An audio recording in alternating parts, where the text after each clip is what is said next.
Black teen girl told the judge, "I'm my dad's lawyer." What followed left the courtroom silent. The air in the courtroom was thick with the scent of old paper and stale coffee, a suffocating perfume of deferred justice. 17-year-old Zara Washington stood ramrod straight, her thrift store blazer a size too big, its polyester fabric scratching at her neck. Her heart hammered against her ribs, a frantic drumbeat against the heavy silence. All eyes were on her father, Marcus, a man whose broad shoulders were now slumped in the cheap fabric of a prison-issued jumpsuit. Then the judge, a man with a face like withered parchment, turned his gaze to her. "And who, might I ask, is this?" he drawled, his voice dripping with condescension. Zara's voice, when it came, was a clear, unwavering chime in the oppressive quiet. "I'm my dad's lawyer."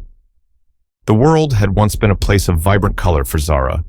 It was the deep, hearty brown of her father's eyes when he'd swing her onto his shoulders, the brilliant yellow of the sunflowers he planted every spring along the chain-link fence of their small yard, and the soft, warm pink of her mother's embrace. But that was before the colors bled out, leaving behind a grayscale world of uncertainty and fear. The day they took her father away was seared into her memory with the brutal permanence of a brand. She was 10 years old, a skinny kid with braids and a gap-toothed smile, playing hopscotch on the cracked sidewalk in front of their modest home in Inglewood. The screech of tires was the first discordant note in the symphony of her childhood.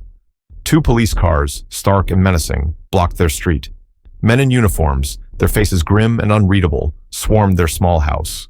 Her father, Marcus Washington, was a gentle giant of a man who worked as a mechanic, his hands perpetually stained with grease, but always ready to fix a broken toy or wipe away a tear. He was a pillar of their community, the man who organized neighborhood barbecues and coached the local kids' basketball team. He was, to Zara, the sun around which her small universe revolved. That day, the sun was ripped from her sky. She remembered her mother's screams, a raw, primal sound of agony that clawed at the air. She remembered her father's face, a mask of confusion and disbelief, as they pushed him against the hood of his own meticulously cared-for 1968 Ford Mustang, the very car he was teaching her to restore. He looked at her, his eyes wide, with a desperate, silent plea, before they shoved him into the back of the cruiser and drove away, leaving a void that would never be filled. The charge was embezzlement, a word Zara didn't understand at the time, but would come to know with a bitter intimacy. Marcus worked for Sterling Enterprises, a construction company owned by a man named Arthur Sterling, a man who had once been a frequent guest at their dinner table. Sterling was a charismatic figure with a politician's smile and a predator's eyes, a man who had clapped Marcus on the back and called him his right-hand man. He had been the one to offer Marcus a promotion, a chance to move from the garage to the front office to manage the company's accounts. It was a dream come true for a man who had always worked with his hands, a chance to provide a better life for his family. But the dream had curdled into a nightmare. Sterling, it turned out, had been siphoning money from the company for years, creating a complex web of false invoices and phantom projects. When the auditors started closing in, he needed a scapegoat. And who better than the trusting, hard-working mechanic he had so generously promoted? Marcus, with his limited knowledge of corporate finance, was the perfect fall guy. The evidence was all circumstantial, a series of doctored documents and coerced testimonies, but in a justice system that often saw guilt in the color of a man's skin before it saw the facts of the case, it was enough. The trial was a blur of legalese and lies. Marcus's court-appointed lawyer was a young, overwhelmed public defender who seemed more interested in a plea bargain than in proving his client's innocence. Zara watched from the back of the courtroom, her small hands clenched in her mother's, as Sterling, dressed in a tailored suit, took the stand and painted a picture of a man he had trusted, a man who had betrayed him. He wept crocodile tears, his performance so convincing that even Zara, for a fleeting, terrifying moment, felt a flicker of doubt. The guilty verdict was a death knell. Marcus was sentenced to 20 years in a maximum security prison, a number so large it was incomprehensible to a 10-year-old. The day he was sentenced, Zara made a silent vow. She stood before the imposing courthouse, its stone columns like the bars of a cage, and swore that she would bring her father home. She didn't know how, but she knew she would. The years that followed were a struggle for survival. Her mother, a woman who had once been so full of life and laughter, became a ghost of her former self, working 2 jobs to keep them afloat, her eyes perpetually shadowed with a grief that never faded. Zara became her mother's rock, a child forced to grow up too soon. She excelled in school, her grades a testament to a fierce, burning intelligence and an unyielding determination. She devoured books on law, her mind a sponge for legal theory and precedent. She spent her weekends volunteering at a legal aid clinic, learning the intricacies of the system that had stolen her father from her.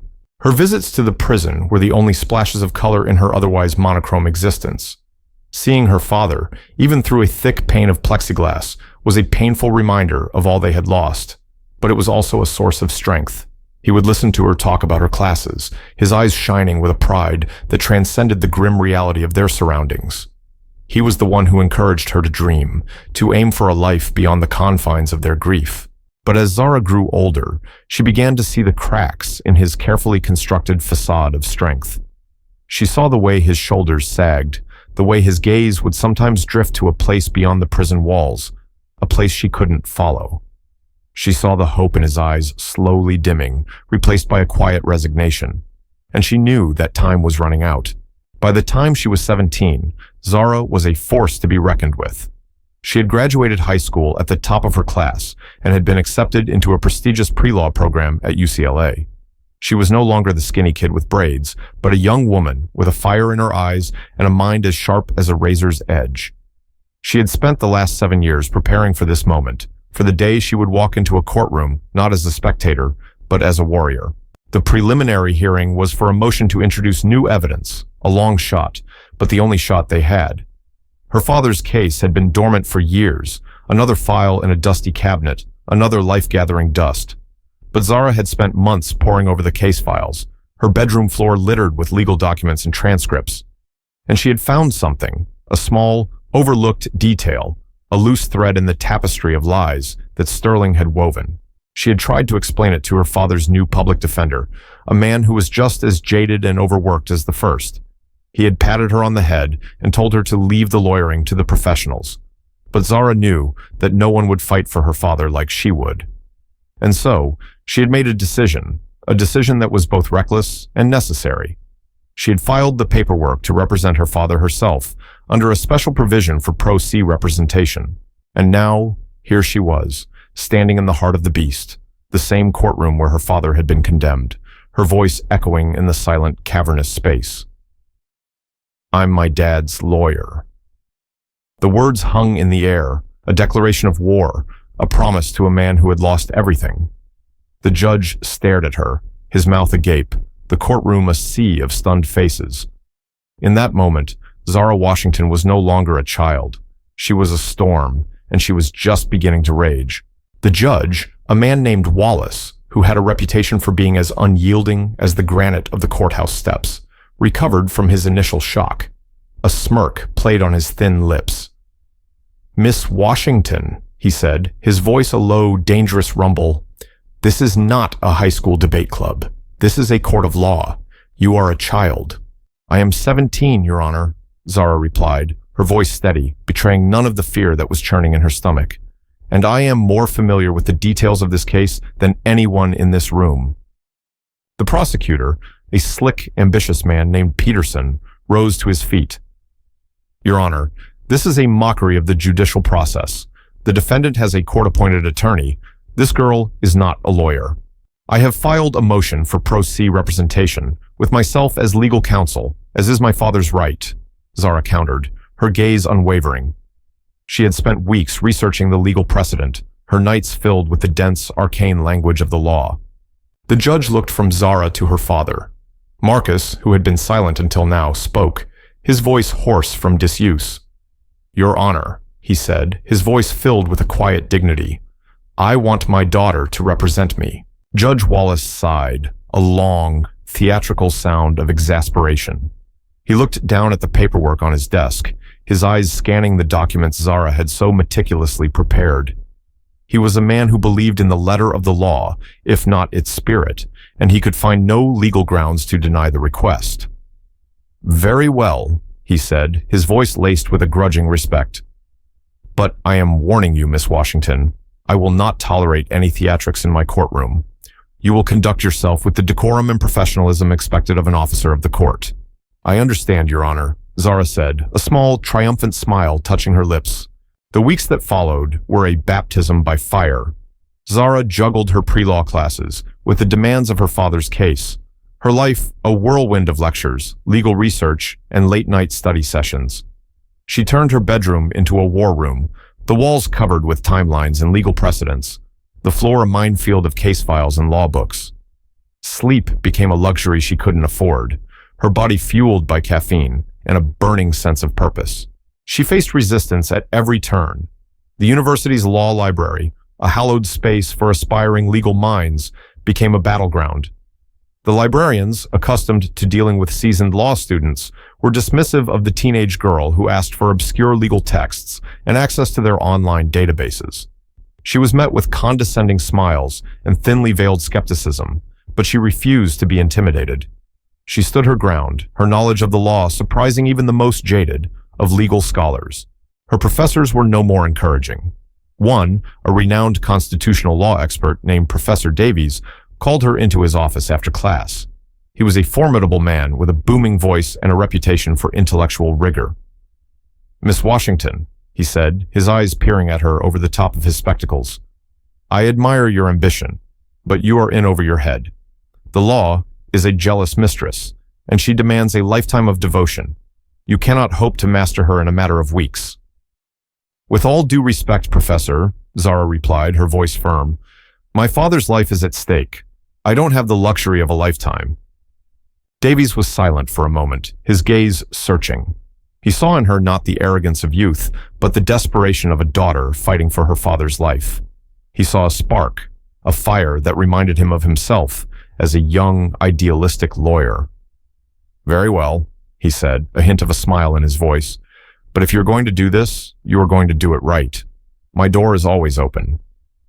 It was a small victory, but it was enough. Professor Davies became her reluctant mentor, a gruff but invaluable guide through the labyrinthine complexities of the legal system. He would challenge her arguments, poke holes in her theories, and force her to see the case from every possible angle. He was a harsh critic, but he was also a fair one, and under his tutelage, Zara's legal mind sharpened, her arguments becoming more precise, her strategies more sophisticated. The real battle, however, was in the courtroom. Peterson, the prosecutor, was a formidable opponent, a man who saw the law not as a tool for justice, but as a weapon for victory. He saw Zara as an easy target, a child playing a grown-up's game. He would object to her every question, challenge her every motion, and use every procedural trick in the book to trip her up. But Zara was a quick study. She learned to anticipate his moves, to counter his objections with a calm, unassailable logic. She learned to use the rules of the court to her advantage, to turn his own tactics against him. The courtroom became her classroom, each hearing a lesson in the brutal, unforgiving art of legal warfare. Her first major victory came during a pre-trial hearing to suppress evidence.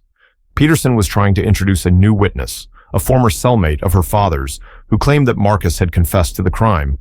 Zara knew it was a lie, a desperate attempt by the prosecution to bolster their weak case.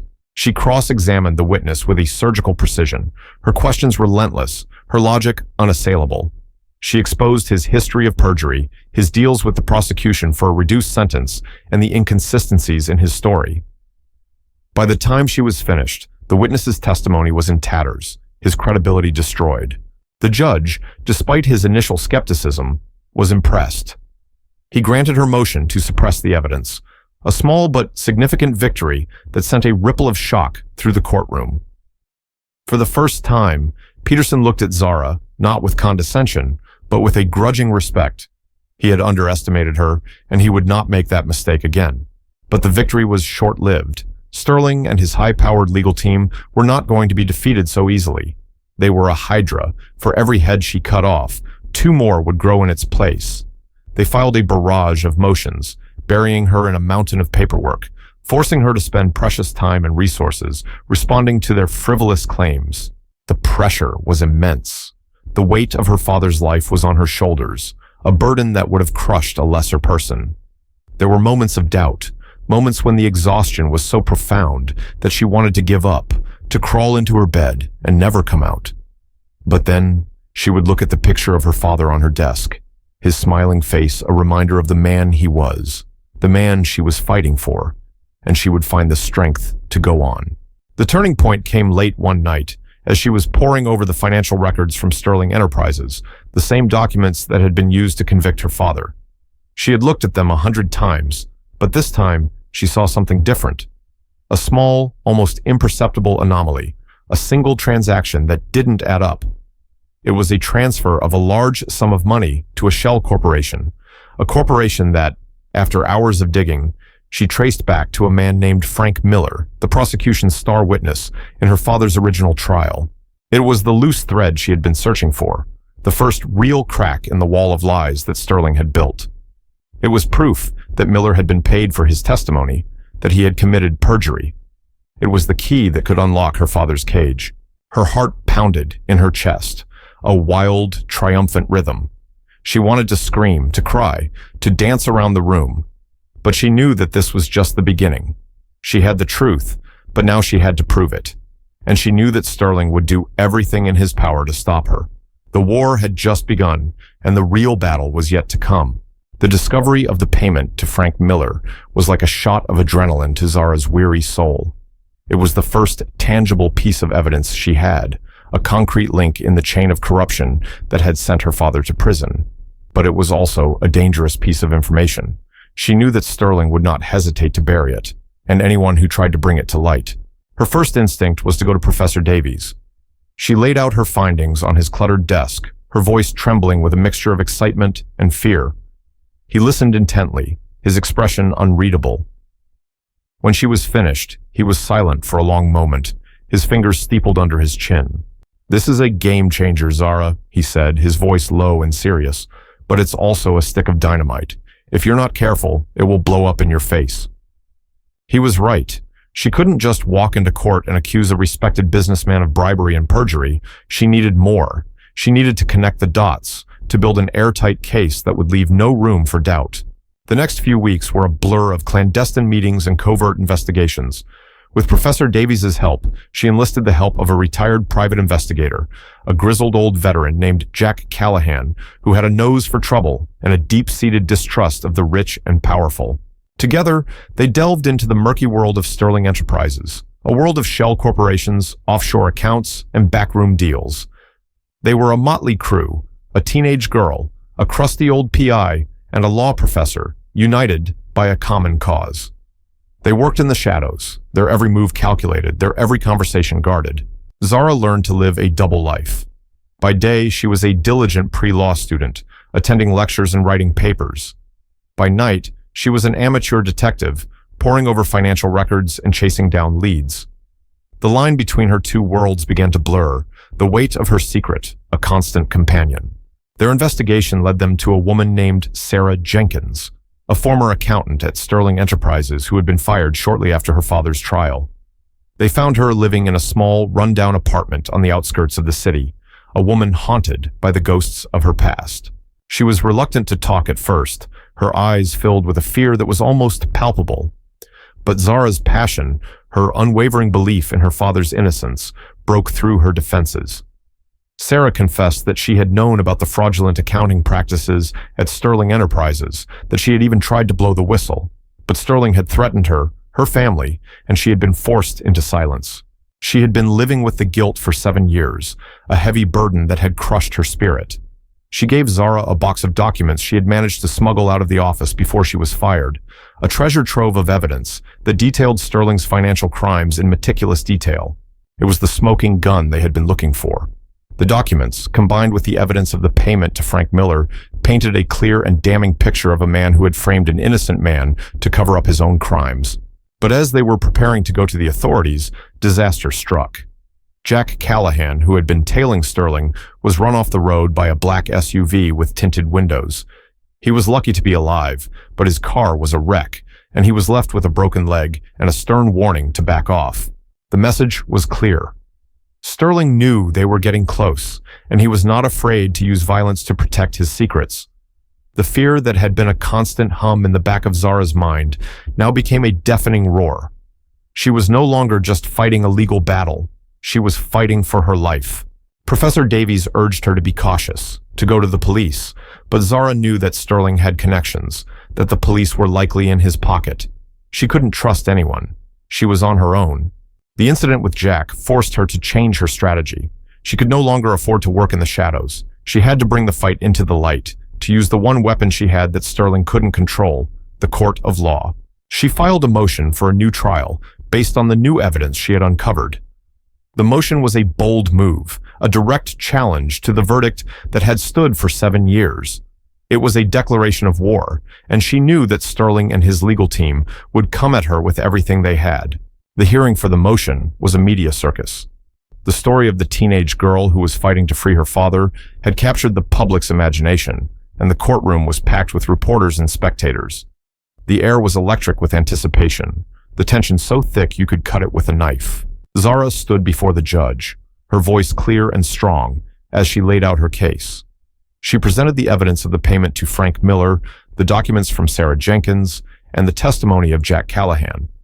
She painted a picture of a man who had been a victim of a corrupt and powerful system, a man who had been sacrificed to protect the guilty. Peterson, the prosecutor, was on the defensive. He tried to discredit her evidence, to paint her as a delusional, overzealous child, but his arguments were weak, his bluster unconvincing. The evidence was too strong, the truth too clear. The judge, a man who had once dismissed her as a child, listened with a new respect. He saw in her not a girl playing lawyer, but a fierce and brilliant legal mind, a warrior for justice. After a long and tense deliberation, he made his decision. He granted her motion for a new trial. The courtroom erupted in a chorus of gasps and murmurs.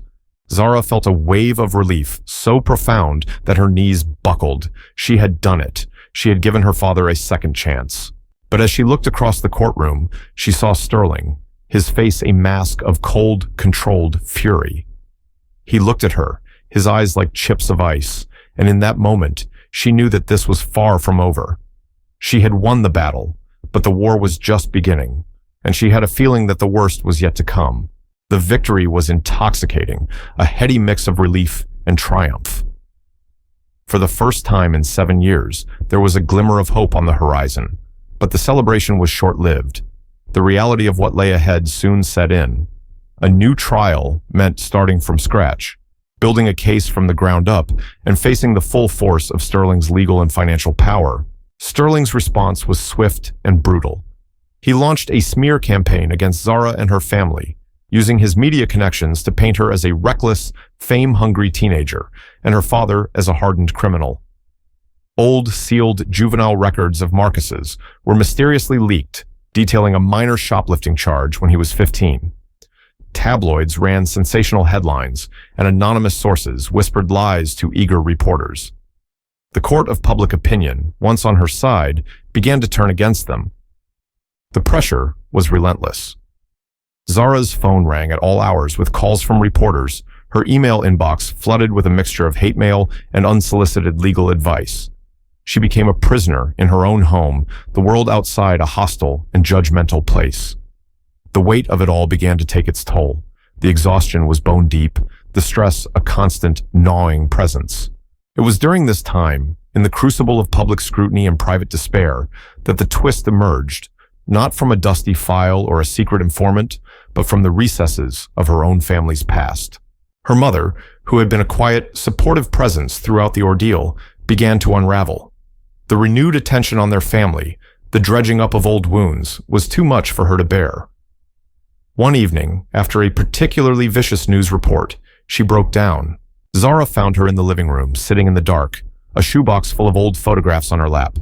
Her body was racked with sobs, a deep, guttural sound of a pain that had been suppressed for too long. "I can't do this anymore, Zara," she whispered, her voice raw with anguish. "I can't keep living this lie." "What lie, Mom?" Zara asked, her heart constricting with a sudden, cold dread. Her mother looked up, her eyes red and swollen, and handed Zara a faded photograph. It was a picture of her father, much younger, standing with his arm around another man. The man was smiling, his arm slung casually over Marcus's shoulders. He looked familiar, but Zara couldn't place him. "Who is this?" she asked. "That's your uncle," her mother said, her voice barely a whisper. "Your father's brother. His name was David." Zara was stunned. She had never known her father had a brother. He had always told her he was an only child. "I don't understand," she said. "Why have I never heard of him?" Her mother took a deep, shuddering breath and began to tell a story that Zara had never heard. A story of two brothers, of love and betrayal, of a secret that had been buried for over 20 years. Marcus and David had been inseparable as boys, two sides of the same coin. Marcus was the steady, responsible one, the one who always followed the rules. David was the wild one, the charmer, the risk-taker. As they grew older, their paths diverged. Marcus became a mechanic, a man who found solace in the simple, honest work of his hands. David was drawn to the world of high finance, a world of easy money and moral ambiguity. He had gotten involved with some dangerous people, a loan shark with connections to the mob. He had borrowed a large sum of money and lost it all in a bad investment. The loan shark came to collect, and when David couldn't pay, he threatened his family. David, desperate and terrified, went to Marcus for help. He begged his brother to co-sign a loan that he promised he would pay back. Marcus, despite his reservations, couldn't refuse his brother. He loved him, and he would do anything to protect him. But David never paid back the loan. He disappeared, leaving Marcus to deal with the consequences. The loan shark came after Marcus, threatening him, his wife, his infant daughter. Marcus, with no other choice, went to the police. But the loan shark had connections, and the police were no help. It was then that Arthur Sterling entered their lives. He was a small-time contractor at the time, a man with a reputation for being ruthless and ambitious. He saw an opportunity in Marcus's desperation. He offered to pay off the loan shark to make the problem go away. In return, he wanted Marcus's loyalty, his unwavering, unquestioning loyalty. Marcus, with his family's safety on the line, agreed. He went to work for Sterling, a man he didn't trust, but a man who had saved him. He became Sterling's right-hand man, his most trusted employee, a man who owed him a debt that could never be repaid. The story was a bombshell, a revelation that shattered Zara's entire understanding of her father, of the case, of the man she was fighting. Her father was not the innocent victim she had always believed him to be. He was a man with a secret, a man who had made a deal with the devil to protect his family. The realization was a physical blow, a punch to the gut that left her breathless. She felt a surge of anger, of betrayal. Why had he never told her? Why had he let her believe a lie for all these years? She confronted him on her next visit to the prison, the plexiglass between them a cold, hard barrier that mirrored the emotional distance that had suddenly opened up between them. He didn't deny it. He looked at her, his eyes filled with a shame and regret that was almost unbearable to see. "I wanted to protect you, Zara," he said, his voice thick with emotion. "I didn't want you to know the man I was, the things I had done." He explained that his relationship with Sterling had been a complicated one, a mixture of gratitude and resentment. He had been a loyal employee, but he had also been a prisoner, bound by a debt that Sterling never let him forget. When Sterling's financial crimes began to unravel, he had used that debt as leverage. He had given Marcus a choice: take the fall for him, or he would expose the truth about his past, about the loan shark, about the deal they had made. He had threatened to go after his family, to destroy the life that Marcus had worked so hard to build. Marcus, trapped and with no other options, had chosen to protect his family. He had sacrificed himself to save them. The truth was a bitter pill to swallow, a complex, messy reality that defied easy categorization. Her father was not a saint, but he was not a monster either. He was a man who had made a difficult choice in an impossible situation, a man who had been a victim of his own loyalty, his own love for his family. The revelation changed everything. Zara's case was no longer just about proving her father's innocence. It was about exposing the truth, the whole, complicated, messy truth. It was about showing the world that justice was not always black and white, that there were shades of gray that the law often failed to see. The twist had been a devastating blow, but it had also given her a new sense of purpose. She was no longer just fighting for her father. She was fighting for a more nuanced, a more compassionate, a more human form of justice. And she knew that the upcoming trial would be her chance to do just that. The stage was set for a final, epic confrontation, a battle not just for one man's freedom, but for the very soul of the justice system itself. The day of the trial dawned gray and overcast, the sky a reflection of the storm that was brewing in Zara's heart. The media frenzy had reached a fever pitch, the courthouse steps a chaotic sea of cameras and reporters. Zara, flanked by Professor Davies and a stoic Jack Callahan, pushed her way through the throng, her face a mask of grim determination. The courtroom was a theater of high drama, every seat filled, the air thick with anticipation. Sterling sat at the prosecution table, flanked by his team of high-priced lawyers, his face a study in arrogant indifference. He looked at Zara and offered a small, dismissive smile, a silent gesture of contempt that only fueled the fire in her belly. The prosecution presented its case with a slick, well-rehearsed precision. They rehashed the old evidence, the doctored documents, the coerced testimonies, and painted a picture of Marcus Washington as a disgruntled employee who had betrayed his benefactor. Peterson, the prosecutor, was at the top of his game, his arguments persuasive, his delivery flawless. But Zara was ready. She had spent the last few weeks preparing for this moment, her every waking hour consumed by the case. She had anticipated their every move, prepared for their every argument. Her cross-examinations were a masterclass in legal strategy. She dismantled the prosecution's witnesses one by one, her questions like a surgeon's scalpel, cutting through the layers of lies and deception to expose the truth. She showed the jury how the evidence had been manipulated, how the testimonies had been coerced, and how the entire case had been built on a foundation of lies. The turning point came when she called Frank Miller to the stand. He was a nervous, shifty man, his eyes darting around the courtroom as if looking for an escape. Zara approached him, not with aggression, but with a quiet, almost gentle intensity. She began by asking him about his testimony in the original trial, his voice calm and measured. She then produced the bank records, the evidence of the payment from the Shell Corporation, and projected them onto the large screen in the courtroom for all to see. "Mr. Miller," she said, her voice still quiet, "can you explain this payment? A payment of $100,000 deposited into your account just 1 week after my father was convicted." Miller began to sweat, his face turning a pasty white. He stammered, he denied, he tried to deflect, but Zara was relentless. She pressed him, her questions becoming more pointed, her voice rising with a righteous anger. "Isn't it true, Mr. Miller," she boomed, her voice echoing through the silent courtroom, "that you lied under oath? That you committed perjury? That you sent an innocent man to prison for a crime he did not commit?" Miller crumbled. The weight of his guilt, the fear of being exposed, was too much to bear.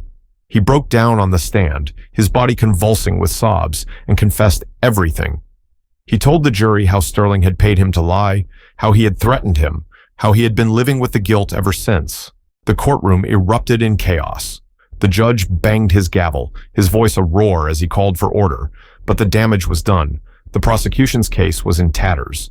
But Zara wasn't finished. She had one more witness to call, a witness that no one, not even her own team, was expecting. "The defense calls Arthur Sterling to the stand," she announced, her voice ringing with a newfound confidence. A wave of shock rippled through the courtroom. Sterling's lawyers immediately objected, but the judge, his interest piqued, overruled them.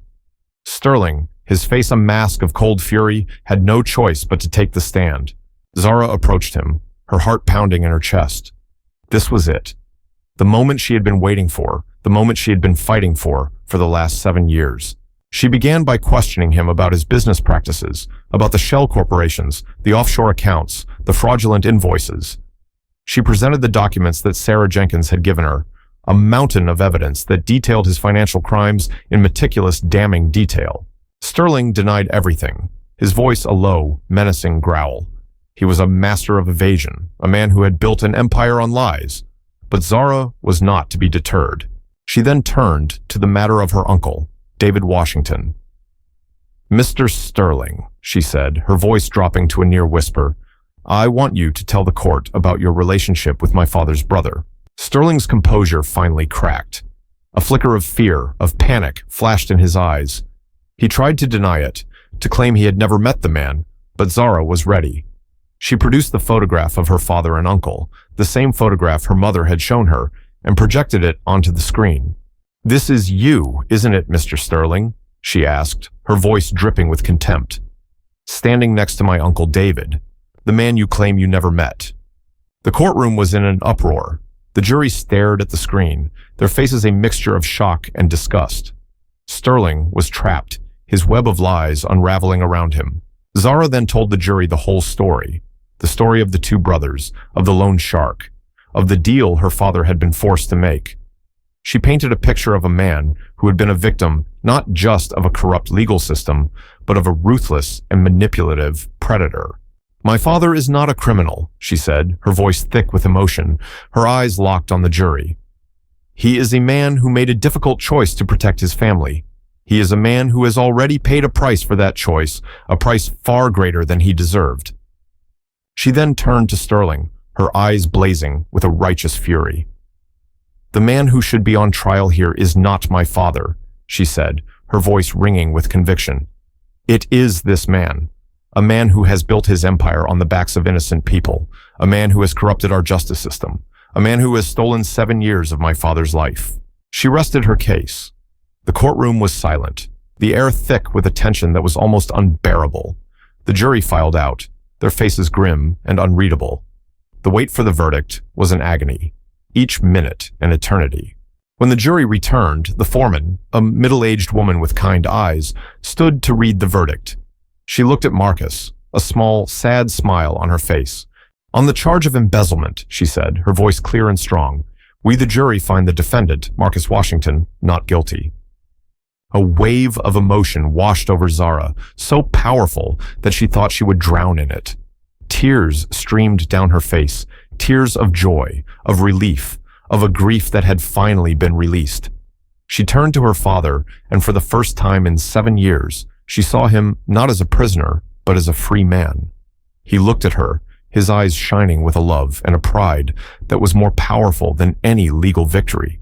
The courtroom erupted in a chorus of cheers and applause, but Zara's eyes were on Sterling.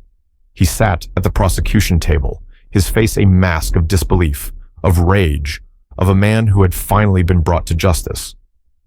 In that moment, Zara knew that she had not just freed her father, she had slain a giant. And in doing so, she had found her own voice, her own power, her own justice. The aftermath of the verdict was a whirlwind. The media, which had once been so quick to condemn them, now hailed Zara as a hero, a modern-day David who had slain Goliath. The story was everywhere, a testament to the power of one person's unwavering belief in the face of insurmountable odds. Marcus Washington walked out of the courthouse a free man, the sunlight on his face a foreign and welcome sensation. He was greeted by a throng of supporters, their cheers a symphony of vindication. He embraced his wife, a long, desperate hug that spoke of years of stolen moments and deferred dreams. And then he turned to his daughter, his lawyer, his savior. He wrapped her in his arms, his large frame shaking with sobs, and whispered the only words that mattered. "Thank you." The legal fallout for Arthur Sterling was swift and severe. The district attorney, under immense public pressure, launched a full-scale investigation into his business practices. The evidence that Zara had uncovered was undeniable, and he was soon indicted on a slew of charges, including bribery, perjury, and racketeering. His empire, built on a foundation of lies and corruption, came crumbling down. He was a man who had once been untouchable, a pillar of the community, and now he was a pariah, his name synonymous with greed and deceit. But for Zara and her family, the resolution was not so simple. The scars of the last 7 years ran deep, and the road to healing was a long and arduous one. Marcus struggled to readjust to life on the outside, the world having moved on without him. He was a stranger in his own home, a ghost at his own dinner table. The simple things, the things he had once taken for granted, were now a source of anxiety and confusion. He had nightmares, his sleep filled with the sounds of cell doors slamming and the shouts of prison guards. His relationship with Zara was also strained. The secret he had kept from her, the lie she had been forced to uncover, had created a chasm between them. There was a new, unspoken tension in their interactions, a mixture of love and resentment, of gratitude and betrayal. They were father and daughter, but they were also lawyer and client, their roles forever intertwined, their relationship forever changed. Zara, too, was struggling. The trial had taken its toll, leaving her emotionally and physically exhausted. She had been so focused on fighting for her father's freedom that she had never stopped to consider what would happen after. She had won the war, but she had lost a part of herself in the process. The fire that had driven her for so long was now a smoldering ember, her sense of purpose replaced by a hollow, aching void. She returned to her pre-law program, but the classroom felt small and insignificant after the high-stakes drama of the courtroom. Her professors and classmates looked at her with a mixture of awe and intimidation, her newfound fame a barrier to the normal, everyday interactions of a college student. She was a legal prodigy, a hero, a symbol of hope. But she was also just a young woman who had been forced to grow up too soon, a young woman who had missed out on the simple, carefree joys of adolescence. The family began to heal, slowly, tentatively. They went to therapy, both individually and as a family, and began to unpack the years of trauma and grief. They talked, they cried, they yelled, and they began to forgive. They learned to navigate the new, complicated terrain of their relationships, to find a new way of being a family. Marcus started to find his footing. He went back to work as a mechanic, his hands finding solace in the familiar rhythm of fixing engines. He reconnected with old friends, with his community, and began to rebuild the life that had been stolen from him. He started to smile again, a genuine, heartfelt smile that reached his eyes and lit up his face. Zara found a new purpose. She realized that her fight was not just about her father. It was about all the other Marcus Washingtons out there, the countless men and women who had been chewed up and spit out by a flawed and broken justice system. She dedicated herself to pro bono work, using her legal skills to fight for the voiceless, the marginalized, the forgotten. She became a champion for the underdog, a warrior for justice, a force for change. The resolution was not a fairy tale ending. There was no pot of gold at the end of the rainbow, no happily ever after. It was a messy, complicated, and often painful process of rebuilding, of healing, of finding a new way to live in the wake of a devastating storm. But it was also a story of resilience, of hope, of the enduring power of love and the human spirit's ability to overcome even the most profound of injustices. It was a story that left a deep and lasting impression on all who heard it, a story that inspired, that challenged, that moved, and that ultimately changed the world, one small, hard-won victory at a time. In the end, this was never just a story about a courtroom drama. It wasn't about legal precedents or clever cross-examinations. It was a story about a promise made by a 10-year-old girl in the shadow of a cold, imposing courthouse, a promise to bring her father home. It was a story about the fierce, unyielding power of a daughter's love, a love that refused to be extinguished by time, by distance, by the seemingly insurmountable walls of a broken system. Zara's journey teaches us that justice is not a gift bestowed upon us by the powerful. It is a right that must be fought for, a prize that must be won. It is a long, arduous, and often lonely battle, fought not in the hallowed halls of power, but in the quiet, desperate corners of our own hearts. It is a battle that requires courage, resilience, and an unwavering belief in the power of truth. But this story is also a cautionary tale. It is a stark reminder that our justice system, the very institution that is meant to protect the innocent and punish the guilty, is fallible. It is a system run by human beings, with all their biases, their prejudices, and their capacity for corruption. It is a system that can be manipulated, that can be bought, that can be used as a weapon to protect the powerful and crush the weak. Marcus Washington's story is not an anomaly. It is a story that is repeated every day, in every city, in every state across this country. It is the story of the countless men and women, disproportionately people of color, who are languishing in our prisons, victims of a system that is more interested in convictions than in justice. And so, we are left with a choice. We can be passive spectators, content to watch these stories unfold from the comfort of our homes, shaking our heads in sympathy before changing the channel. Or we can be active participants. We can be the Zara Washingtons of the world. We can be the ones who stand up and speak out, who challenge the status quo, who demand accountability, who fight for a justice system that is truly just for all. The fight for justice is not someone else's fight. It is our fight. It is a fight for the soul of our nation, for the very principles upon which this country was founded. It is a fight that we cannot afford to lose. Because in the end, the measure of a society is not in how it treats its most powerful, but in how it treats its most vulnerable. And as long as there is one innocent person behind bars, our work is not done. The courtroom may have fallen silent, but our voices must now be heard.